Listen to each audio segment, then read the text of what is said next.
As if you couldn't think Ubisoft could stoop any lower with how out of touch they are with actual gamers, they go and push it even further. Ubisoft, according to rumors, are now pressuring Steam to remove player count tracking after the historic Star Wars Outlaws flop. And they don't like people knowing that the game is doing poorly. They don't want YouTubers pointing and laughing at it because they are getting their feelings hurt. What's going on, guys? Welcome to another episode of Smash JT, and huge shout out to Fandom Pulse for bringing this information to us. They have supposedly an insider that let them know that Ubisoft isn't liking how Steam database is showing off the current player count, and they want to get rid of that. Instead of having more transparency, they're trying to cover it up. They don't want you to know anything. They want to hide how pathetically bad their game sales are and just say, hey, consume the product, stop asking questions, and just be a slop addict.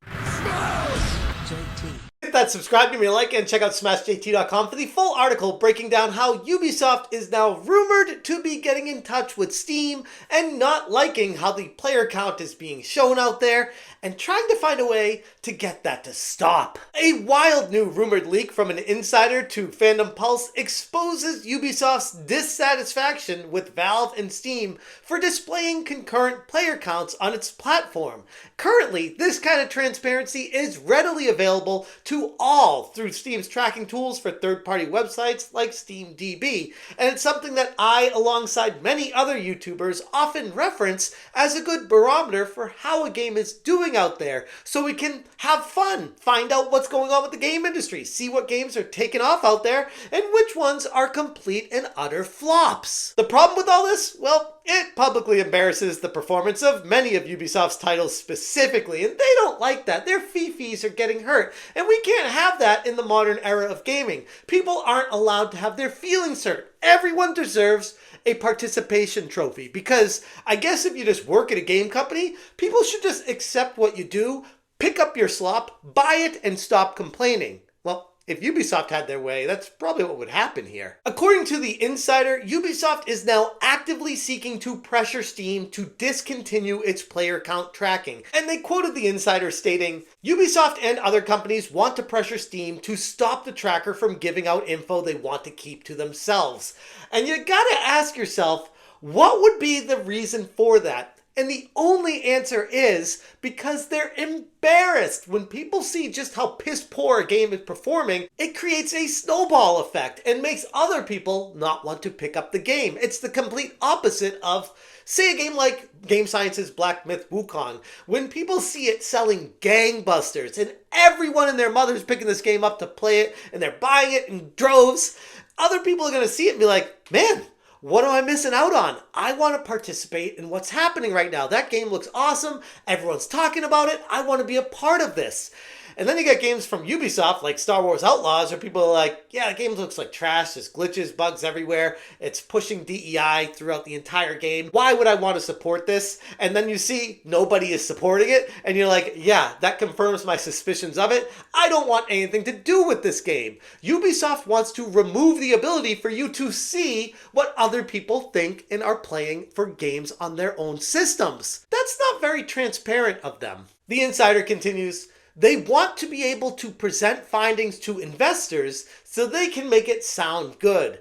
I don't know how you could ever in any galaxy look at Star Wars Outlaws and look at that and say, yeah, that's doing well from this perspective of, I guess it came out after the consoles and Ubisoft Plus, we have people playing it there, and don't worry about the numbers that are low there. It's all coming together. It's great. Everything's just great. Just keep giving us money because gamers are loving this. No one's complaining about it. There's no YouTube videos talking about it because, well, they can't see the information anymore. The insider alleged that their efforts here are tied to the underwhelming, to be kind, sales figures of Star Wars Outlaws reportedly failing to reach 2 million copies sold, which is a massive shortfall for Ubisoft's own admission that AAA games require significant sales to recoup their costs. We're talking upwards of 4 to 5 million sales to just break even. And there was a fascinating interview for Mark Alexis Cote, where he is the executive producer for Assassin's Creed, and the video itself is being disliked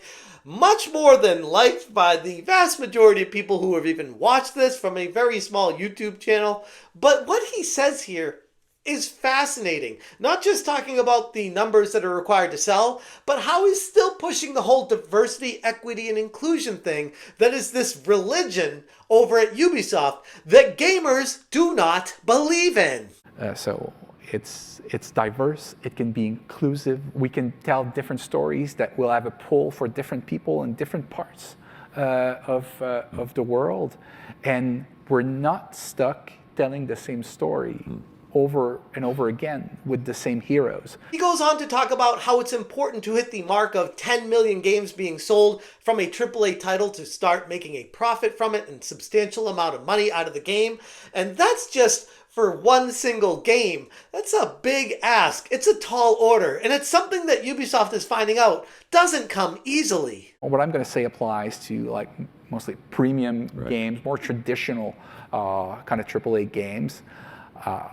You have 10 games in any given year that will sell about 10 million copies, right? The reason I'm quoting the 10 million copies mark is from what I've seen and how I've seen our costs and the costs of competitors and everybody. I mean, everything leaks in our industry, so you have like privileged information on where the competition is going. But mostly, I estimate that 10 million copies, give or take 2 million copies, is probably what you need to break even. When you put all this together, it paints a very dire picture for not just Star Wars Outlaws, but Assassin's Creed Shadows that got delayed until February 2025, and Ubisoft in general, if they can even make it that far, because they've gotten into too much debt. They've embraced DEI far too much with the company, and gamers are taking note of this, vehemently rejecting any Ubisoft coming out of the company. And because of that, the games that seem to be coming down the pipe are not very anticipated anymore. You have only 10 games that breach that every year. Out of those 10, you'll have probably 3 sports games. You'll have 4 games on established franchises, and probably 2 or 3 games that are surprise hits coming from nowhere. But that leaves very, very little room and wiggle room for success. The trend towards hiding weak performance metrics isn't unique to Ubisoft these days, though. Other major entertainment industries like streaming services and comics have adopted similar style of new age reporting practices. Like Marvel and DC transitioned to different distribution methods to obscure retailer sales, and Netflix and even Disney define views differently using very confusing metrics like total stream time divided by runtime available, or even looking over at YouTube itself, removing the dislike button, not giving the actual viewer a full picture of what's transpiring. For what reason? Well, they don't want people to have their feelings hurt. Really? Is that what we're doing? Removing transparency for your safety? My goodness, that sounds pretty familiar with a lot of the other things going in line with we're doing this for your protection. And you always know to run the other way when you hear somebody say that. Also, keep in mind that Star Wars Outlaws just recently came out and is already on sale for $30 off on Black Friday, okay? We're a couple months away from the release of the game, the official launch, and it's already on sale on Black Friday for $39.99. That should tell you all you need to know about how Ubisoft games always go on clearance right after they release. Why would any gamer wait in line to buy the game on day one? Right, so the way I'm trying to steer the Assassin's Creed franchise through that. In previous years, our formula was like pick a setting, a world, a time, an interesting time and place, and build a game. And try to improve on the games that came before. And that was a winning formula for many years. I think players expect a lot more of us now, and they have so much there's so much offer, right? Anyways, I'm going to leave it there. If you guys want more information, check out smashjt.com for the full article. Again, huge shout out to Phantom Pulse for the tip-off on this interesting rumored leak here, because if it is the case and Ubisoft and others are able to get their way, it removes full transparency for gamers to see what's actually transpiring behind the scenes in the game industry, and that's not going the right direction. That's exactly what I'm fighting against on this channel. I want more transparency in the game industry, not less. I feel like that's what the whole Gamergate 2 thing is going on right now, where we want more information being given to the gamers, not hiding it, not removing it, not pretending everything's all hunky-dory and butterflies and rainbows. We want all the information to give us the ability to make a full, informed decision on a purchase of a game. And if Ubisoft got their way, we wouldn't have that. Anyways, I'm going to leave it there. If you guys appreciate what I'm doing, hit that join button. Thank you so much for watching, and as always, you stay smashing. My teams know that I have a zero tolerance to disrespect for it. Right. I consider that not respectful, right, if you're not treating someone as an equal partner, right, regardless of where they're from. And I know it's like it's tough because our teams sometimes go upwards of 1,000 of people, and every time there's a conflict, I keep telling people, no one wants this game not to succeed. Smash